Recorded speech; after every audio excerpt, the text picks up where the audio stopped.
Isaiah 22. A prophecy against the valley of vision.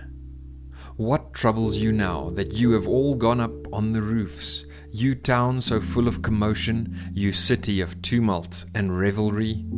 Your slain were not killed by the sword, nor did they die in battle. All your leaders have fled together.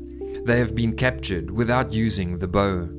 All you who were caught were taken prisoner together, having fled while the enemy was still far away. Therefore I said, Turn away from me, let me weep bitterly. Do not try to console me over the destruction of my people.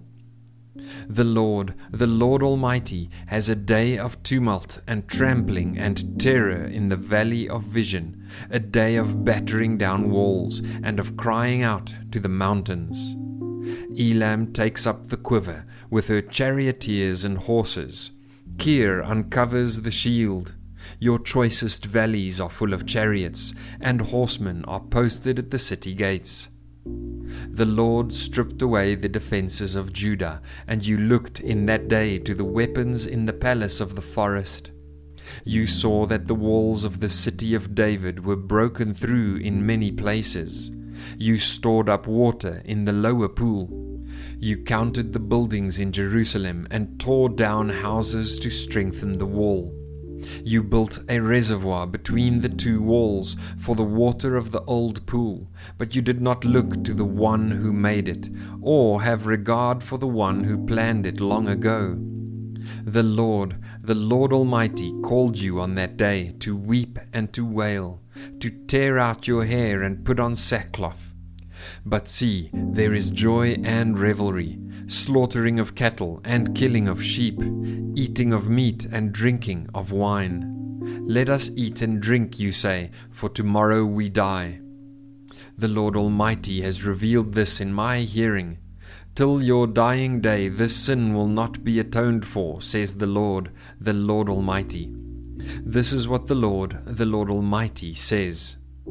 Go say to the steward, to Shebna the palace administrator, What are you doing here, and who gave you permission to cut out a grave for yourself here, hewing your grave on the height and chiseling your resting place in the rock?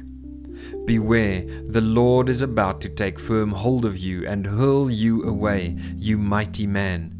He will roll you up tightly like a ball and throw you into a large country. There you will die, and there the chariots you were so proud of will become a disgrace to your master's house. I will dispose you from your office, and you will be ousted from your position. In that day I will summon my servant Eliakim, son of Hilkiah.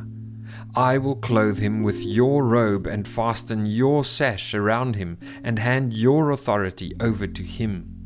He will be a father to those who live in Jerusalem and to the people of Judah. I will place on his shoulder the key to the house of David.